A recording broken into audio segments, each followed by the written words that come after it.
Good afternoon. The March 3rd meeting of the Oklahoma City Water Utilities Trust will be in order.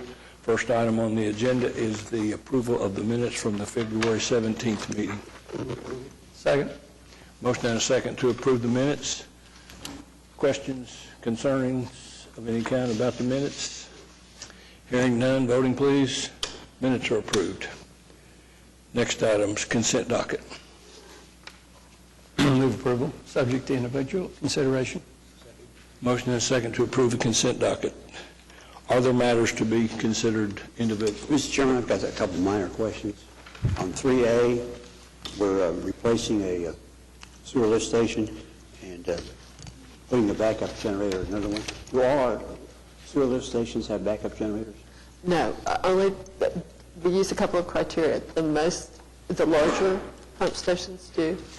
The pump stations that have no holding capacity is another criteria. Some of the pump stations have wet wells that have a few hours of holding capacity that we can rely on in the event of a power outage. And in those cases, we have folks who roam the system, depending upon where the power outage is, making certain that the lift stations are pumped out using a generator that they connect or other pumping devices that they have on rolling mounts.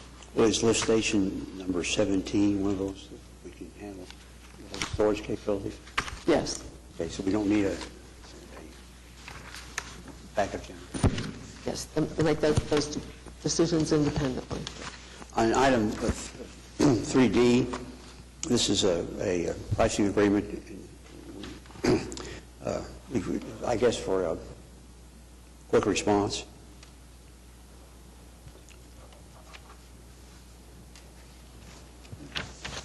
I'm sorry, sir, on 3D? Well, the D, primate. Hearing aids are coming soon, I can tell. Go ahead. Well, are we going to have all these suppliers on our docket? Get the material for each of them? Yes, we choose, where we have multiple bids on a specific item, we choose the lowest price. And if that's not immediately available, if it's an emergency or something that can't wait, we go to the next low bidder. There's an adopted process for that. Thank you. Thank you, Chairman. Any other questions on the consent docket? Hearing none, voting please. Consent docket's approved. Next item is a concurrence docket. A couple of matters. Move the items. Second. Are there questions about either item 4A or B on the concurrence docket? Hearing none, voting please. Concurrence docket is approved. We do not need executive session, is that right? That's correct. Motion to strike. Second. Motion and second to strike. Next is items from trustees. Mr. Ryan. Nothing, Your Honor. Thank you. I have, for some reason, I was looking back into the original Atoka pipeline, and when I go through all the, if you spend any time doing that, you go through all the newspaper articles and all that stuff. And it's interesting in case no one's ever thought about all the turmoil that went through the first time. But one of the big controversies they got into was to how it actually determined, later it became clear that it was determining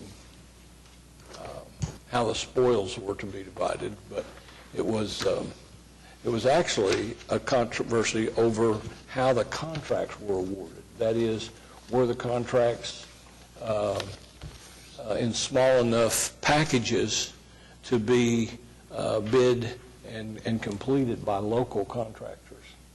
And while I don't think we ought to spend more money than we ought to, there is a benefit, obviously, in supporting local construction contractors and engineers and so forth.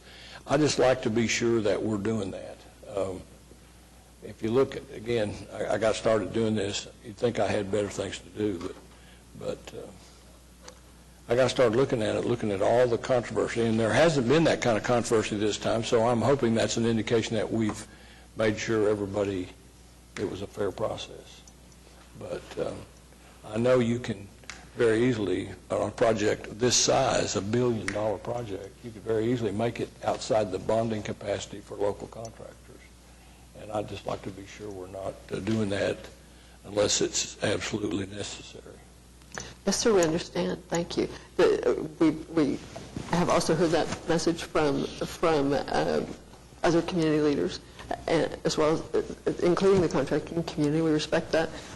So we're pursuing a couple of things, and we're not really ready to bring that information forward in the formal report, but staff, for example, has looked at how pipe might be purchased so that we could, Aqua could purchase the pipe or have an agreement to purchase the pipe. There are some processes that we might use that we hope could work well for the contractors and well for us. If the pipe is a large percentage of the pipeline projects, as we expect it will be, taking that piece of the expense out of the contract so that it lessens the total size of the construction contract will help, by taking the pipe out, will help us make it more biddable for our local community. We are aware that they are also thinking about some teaming arrangements to make the most out of existing bonding capacity. We have miles to go to figure this out. We're aware of the great need for local participation. Mr. Chairman, I want to assure you that both the city manager and myself have had conversations with Ms. Slaughter about that very thing, not only on the design contracts, but on the construction contracts as well. Well, part of it came about from a question Councilman Ryan asked last meeting. It had to do with a contract at Draper that went from $250,000 to $2 million or whatever it was. And I kind of, when he asked that, I was probably trying to sort through the rest of the agenda, but after I got to thinking about it, I thought that's a heck of a lot of difference between the original contract and what we wound up with. I just think, well, I mean, there are a lot of practical reasons for trying to support the ability of local businesses to handle the project. Absolutely. Understood. I mean, I just want to be sure that we're doing it. Let me ask you a question about the pipe, the idea of buying the pipe. Would that save money any other way? Is there sales tax charged on the pipe? I think it's possible that there would be a sales tax benefit to Aqua, not obviously. So that might be something we do regardless of who with the... Yes, but it's complicated. You know, when we did the rehabilitation of the Etoka pump stations, interestingly enough, we pre-purchased the equipment, the big pumps and the big valves that have long lead times. We're really pleased about that. It was kind of the first time we did that in earnest, in large quantity. We had trouble with our vendors then, who were our responsibility, keeping up with the schedule of the contractor who was ahead of the game. It was Wayne Construction. They completed the work ahead of time.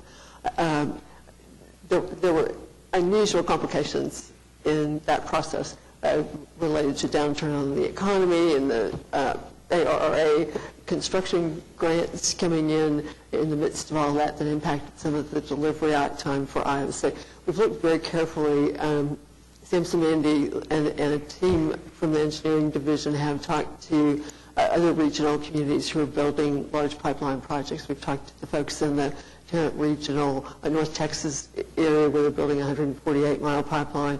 We've talked to San Antonio, what used to be called the San Antonio Water System folks about a 50-mile pipeline that they're building, getting ideas. And then we've also brought in our American Water Works Research Foundation to help us with what they know, and we'll be collaborating with, again, other communities building long pipelines through the American Society of Civil Engineers as a pipeline organization. We're going to work with that team of municipal organizations about how they have proceeded successfully. We have some unique Oklahoma laws, as always, and that's okay. We think we can do it, but we have a ways to go. Sam is negotiating a contract now to reinstate or extend a contract for engineering services that will help us also pull those details together. Okay. You're talking about the Atoka pipeline. Is there any progress report on our efforts to get right away? New easements? I do not have an update past the one given about a month ago, but we'll get you a briefing. Thank you. Any other comments from trustees? Hearing none, there's the next item on the agenda is status report on the commercial paper program. I see people here I've seen before. Dennis Whaley from PFM is here to tell us about the commercial paper program. I think it would be appropriate for me to mention that Dennis will be telling you a little bit about how much money we've saved using the commercial paper program, I think, and I want to remind you that Councilman Ryan is the source of that program for us. Good afternoon. I'm Dennis Whaley with Public Financial Management. We're the financial advisor to Aquit. You should have in front of you a presentation. We're going to talk about three things today. We're going to talk about the 2015 bond sale, the commercial paper program, and then an update on the financial forecast. First, on January 14th, we refunded $75 million in commercial paper. It closed on February 4th through a negotiated sale. Bank of America was the lead manager. BOSC, Wells Nelson, and Raymond James were the co-managers. Aquit received a AA1 rating from Moody's and AAA from S&P. We'll talk a little bit more about the significance of the Moody's rating in just a minute. On page 3, the purpose of refunding the CP is to restore capacity in the CP program so that we can borrow more money in the future. So page 4 on ratings. Moody's gave us a AA1 rating and a positive outlook, which is fantastic news instead of a stable outlook. The first step to us next requesting a AAA rating when we go back to market, probably sometime in 2016. So what did the rating agency say? Stable, diverse customer base. Talked about the economic strength and the strong financial performance of Aquit. Very positive. S&P gave us a AAA stable rating, the highest rating you can possibly have. Talked about strong financial management practices, the high debt service coverage levels, your ample water supply, and competitive rates. So on the next page shows a history of rates throughout the last 3 years.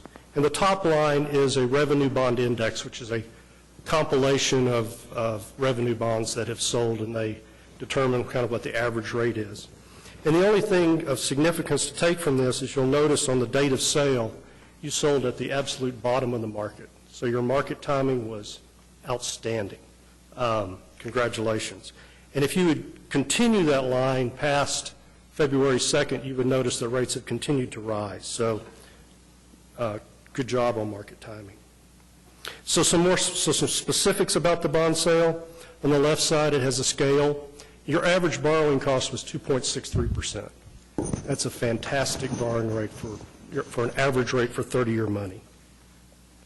On the right side, the top table shows a breakdown of orders. So if you take all the orders from each maturity, you'll notice how much was a retail order, how much was a priority order, and how much was a member order, which is orders from people in the syndicate. So if you total them all up, that's the total orders for each maturity. And then you'll notice how many orders at the bottom right came through each manager. All the managers participated. Bank of America had the bulk of the orders, which is exactly what you would expect. Most people would go through the senior manager. So the next page, we'll kind of walk across this, which is all very good news. Shows the amount of bonds we were selling, retail orders by maturity, priority orders, which are orders from those other than retail, or what we would call going away orders to accounts. Member orders, which are orders from members of the syndicate in a total, and then a total of the retail and priority orders. So these are all of the orders that are going to somebody who wants to buy and hold the bonds. And you'll notice in the next column, subscription levels, all the maturities were oversubscribed. Every maturity had more people wanting the bonds than we had bonds to sell. So that's fantastic news, and it really speaks very highly of a very strong credit. So the next page, which I think is kind of interesting, it's always kind of fun to look at. The top is, who are the institutional buyers of your bonds?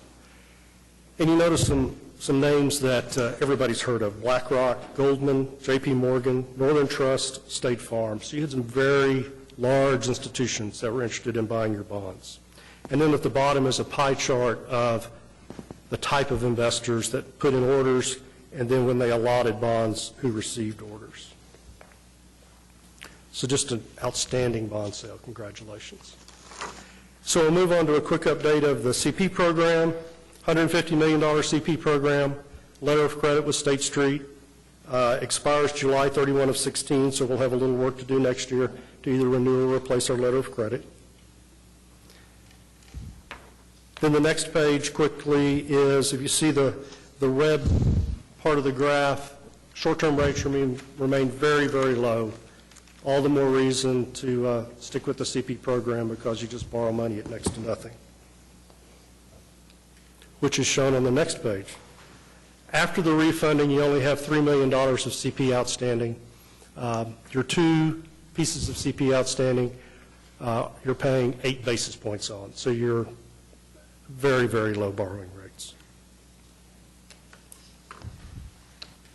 And then we'll walk through your compliance. The commercial paper order allowed us to issue $300 million of commercial paper. We've done 2 refundings.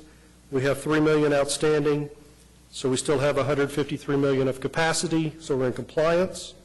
Your letter of credit is for $150 million. As we just mentioned, $3 million outstanding. You have $147 million left. You're in compliance. And then on a procurement basis, the letter of credit is $150 million, $3 million outstanding. We have authorized but not issued commercial paper for $55 million in projects. So we have capacity of $91 million, all of that in compliance. The next page details the projects that make up that $55 million plus $3 million that's currently outstanding. So those are the specific water and wastewater projects. So in summary, and we've talked about this before, CP is an excellent financing tool, very low borrowing rates, no coverage or reserve fund, and it allows you to borrow on an as-needed basis versus large pot of money in the bank that in this day and time you really just can't make anything on. Then we have 2 pages, one a graph of what your debt service looks like going forward, a peak year next year, and then debt service tails off precipitously and will provide room, capacity for the CIP you have coming in the next few years, which we'll talk a little bit more about on the financial forecast. And then a table of that debt service.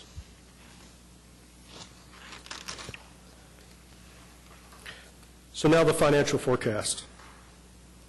The financial forecast is based on the proposed CIP, the pro forma for 2015.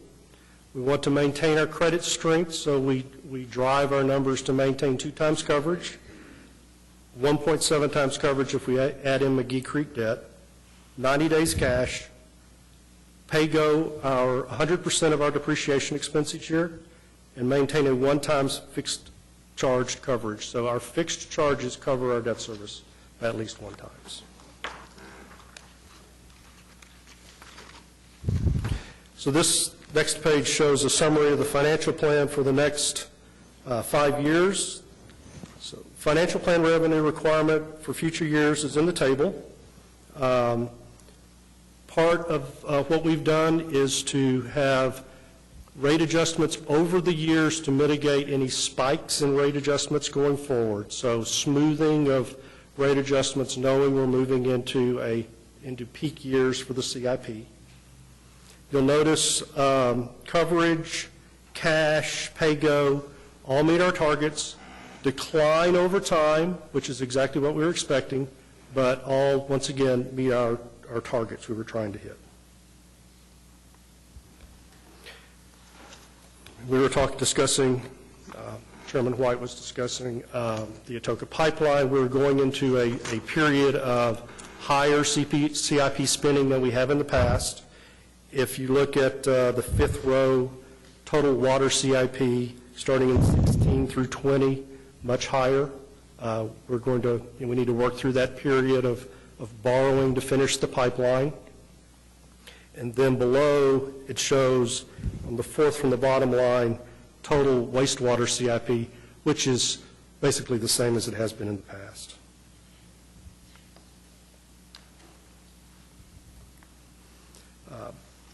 Page 20 just kind of sums up revenues and expenditures, and once again shows the ratios, the coverage ratio, your debt-to-equity ratio, your debt payoff ratio, which is still very strong, over 50% in 15 years. And then at the last page, page 21, it just graphically shows your coverage for your senior lien bonds and then your senior lien with McGee Creek. It shows the rate adjustment that has been approved through October 1 of 16 for fiscal year 17, and then the projected CIP going forward. So first I'd like to thank Marcia, Brett, Billy, and Vanessa for all their help throughout the bond sale process. It takes everybody to get a bond sale done, from ratings to offering documents and everything else, as well as all their help with preparing the financial forecast. And with that, I'd be happy to answer any questions. Well, thank you, sir. Any other questions, comments? It's good, thank you. Thank you. Next item on the agenda, I believe, is a reclaimed water report. It is. So Nathan Madewell's going to give us a presentation this afternoon. We have been working for some time on a treated wastewater reuse, reclaimed water program development study, for which Bracken Beach is our consultant, and Gary Hunter, who's the lead consultant on this study, is with us today in case there are questions about that work. I've broken the information into two pieces. Nathan's going to talk to us about the background of what's going on in Oklahoma and regionally related to wastewater reuse or water reclamation, and set the stage for the kinds of things we've been looking at before we introduce the final study in the next month or so. I can tell you that most state regulatory agencies who cover wastewater and or water are working on, but particularly wastewater, are working on or have put in place reuse regulations. Oklahoma is no exception. We have had for about the last 3 years some preliminary regulations that have been going through processes of review for treated wastewater reuse. We are particularly motivated by the reduction in yield from our North Canadian water supply, but also interested in making the most of the resource while we face some significant, to say the least, investments in water supply improvements. So, Nathan? Okay. Thank you, Marcia. Good afternoon, Chairman, trustees. As Marcia said, we're here to talk about the Reclaim Water Program and the work that Bracken Beach is doing for us about expanding how we use reclaimed water in Oklahoma City.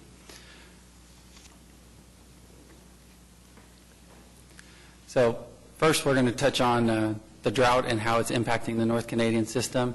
Then we'll look at what others throughout the country are doing in regards to reuse, the feasibility study that our consultant Bracken Beach is doing, and then some of the key technical aspects and key work that we're going to have to do following the feasibility study.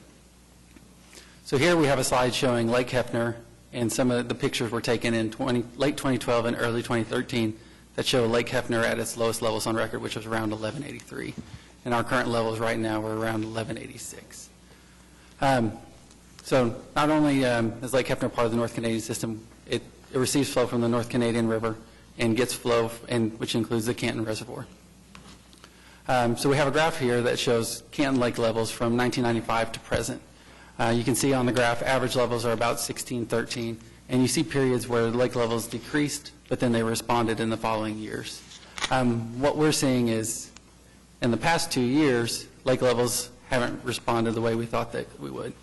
So we're concerned that drought has impacted the North Canadian system. So one thing that we've done to help mitigate this is we've reduced supply or reduced flow coming from the Hefner treatment plant and tried to baseload more off our Draper water treatment plant. In addition to the supply aspect, the Oklahoma Water for 2060 Act was passed in 2012, which established a state goal of utilizing no more fresh water in 2060 than what was used in 2012. One of the options that the state recommended as part of that act was wastewater reuse to help meet that goal. So before we start talking about other locations in the country and what they're doing, we probably need to focus, or at least touch base on the reuse program or reclaimed water program that Oklahoma City has. Currently, we provide reclaimed water to 3 major customers. From the Deer Creek Wastewater Treatment Plant, we sell water to the Gaillardy Country Club. And then we sell reclaimed water to 2 OG&E power plants, one from South Canadian and another from the North Canadian. And in 2014, we sold about 2.3 billion gallons of reclaimed water to those customers, which is about 11% of our total effluent. Comparing that to EPA's 2012 estimate of 8% reuse in the country, it seems like we're ahead of the curve on that front. So before we look at the other reuse within the country, we have to define potable reuse. We're currently doing non-potable reuse. What is potable reuse? So there's two types of potable reuse. First, you have indirect potable reuse, where you have wastewater generated from your customers that goes through a wastewater treatment facility receiving multiple levels of treatment and then discharges to an environmental buffer, which is such as a lake or a stream, and then water is conveyed to the water treatment facility. Your discharge is upstream of the intake or diversion, so you essentially recycle water to that plant. Additionally, there's direct potable reuse, where you have water generated from your customers, goes through a wastewater treatment similar to the previous example, except it goes to an engineered buffer and then goes to the water treatment facility. It doesn't ever return back to the environment. And the goal of the engineered buffer is to provide an additional level of protection or time to fix your system if you have upsets. You can also address that through additional monitoring or system controls. So current reuse trends throughout the country. There's a lot of locations in the country that are in a similar situation to us, where they're looking at implementing potable reuse to help supplement their water supplies. A lot of those locations, they're doing it as a result of drought in their area. And we're seeing projects range from indirect to direct potable reuse. And as Marcia indicated, there are no uniform regulations regarding this matter, so each state is looking individually how to best address this issue. So looking at this on a map, we have a map from the Water Reuse Association showing potable reuse locations throughout the country. California is one of the states that's on the forefront of water reuse, but Florida is actually the largest water reuser in the country, though their uses vary from non-potable to potable reuse. Texas has made some recent news regarding this matter because they've implemented they have 3 direct potable reuse systems approved in the state, 2 of which are in operation. And specifically Wichita Falls, they send 5 million gallons a day to their water treatment facility directly to the front of the plant. How this applies in Oklahoma, we're starting to see more locations in Oklahoma that are looking for potable reuse to augment or improve their water supply situation. Specifically in Guymon and Norman, those are 2 instances. So Oklahoma regulations, we currently have regulations for non-potable reuse, and they're working towards getting indirect potable reuse regulations through the system. There's not currently any plans for direct potable reuse, and while they're working on getting regulations, they allow people to bring IPR projects and DPR projects for a case-by-case evaluation. So on to our feasibility study. Black & Veatch is completing the study, and they're looking with 2 main goals. One is looking at increasing water supply, specifically to the North Canadian system, and then 2, are there ways to expand water reuse throughout Oklahoma City for non-potable use? And as part of their work, they're evaluating impacts of discharge. Does it impact the water quality from where it's being discharged? Water treatment plants and wastewater treatment plants, what improvements are necessary in order to do potable reuse? And then what are the costs for these improvements to convey the water to where we go and the additional treatment necessary? To better illustrate the water supply situation we're considering, on this graphic you can see the North Canadian River system, which includes Lake Hefner, Lake Overholser, the North Canadian River, and Canton Reservoir shown further off the screen to the northwest. We have the Hefner Water Treatment Plant located north of Lake Hefner, and it has a capacity of 100 million gallons per day. So the study is looking at the 3 northern wastewater treatment plants and are there ways to get water, highly treated effluent water from those plants to the North Canadian system. And specifically, it's focusing on phasing, could we bring water from Deer Creek, which is in closest proximity to the Hefner system, or to the North Canadian system, and then also the Chisholm Creek wastewater treatment plant. So we still have a lot of technical work to do. We're just in the beginning of this project. We'll have a lot more to do once the feasibility study is done. But the main goal is protecting public and environmental health. That's our priority throughout this whole process. As such, one of the aspects is Lake Hefner water quality. Anything that we're going to do, we're going to have to either maintain or improve quality in the lake. And the way we're going to prove that that's done before we discharge to it is we're going to have to do some detailed models that go through DEQ and EPA review prior to the discharge, prior to getting a permit. In addition to that, at our wastewater treatment plants, we have multiple levels, specifically at Deer Creek and Chisholm Creek, we have tertiary treatment, so we have high level of treatment at those plants. But in order to implement potable reuse, we have to determine what additional steps are necessary to meet discharge requirements. And similarly, the water treatment plant, Lake Hefner, has robust treatment.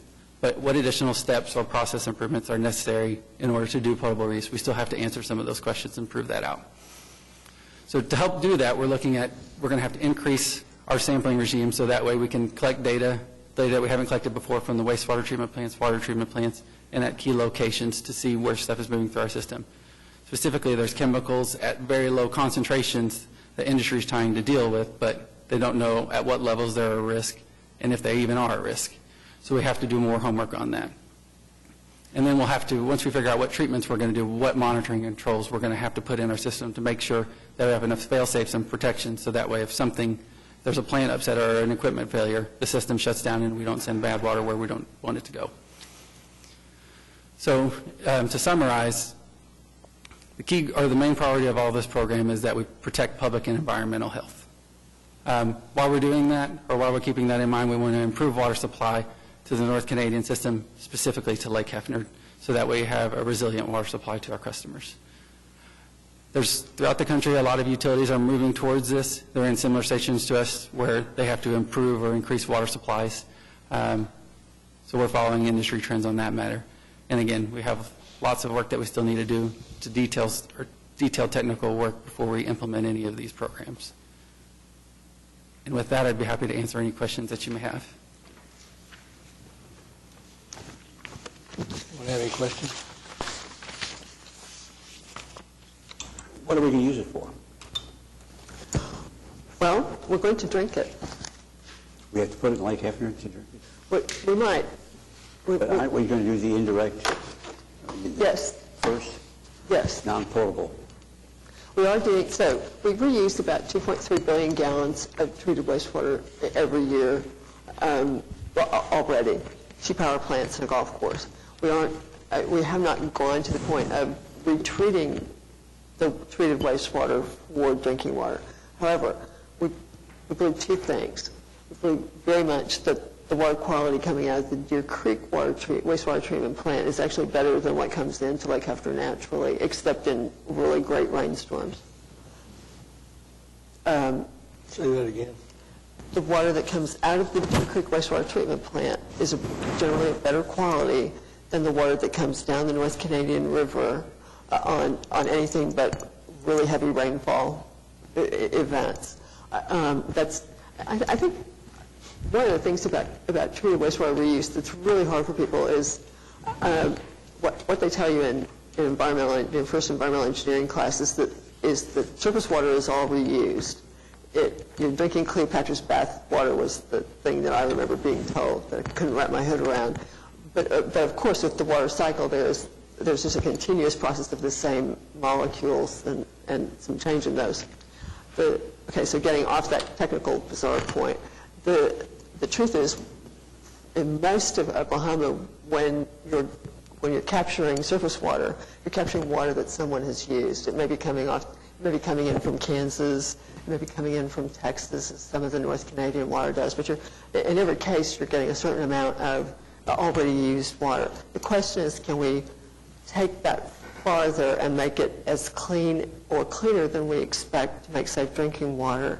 We have tests we need to do. I believe very much that we can, based on the very strong treatment process we have at the Daphne plant. But just as when we introduced this topic to you in the capital improvements program, we have a long way to go to be able to prove that to everyone and make customers comfortable with the concept. No doubt about that. At what point in time do you expect to dump this water into Lake Hefner? I think you're probably 2-3 years away if everything went perfectly, and more like 5 years away at the earliest. And lots of public hearings and public information between there and here. Do it at night. Yes, sir. It's complicated. We also will have to respect the ecosystems that are created by our wastewater plant discharges. We can take water out of Deer Creek. Again, it's very clean, but we're going to have to make certain that we leave Deer Creek whole with the ecosystem our treated wastewater has created, and the users downstream who rely on it. Complicated, interesting. Any other questions? Thank you. Thank you. Any other things on the city manager's report? No, sir, nothing more today. Thank you. Nothing else. We're adjourned.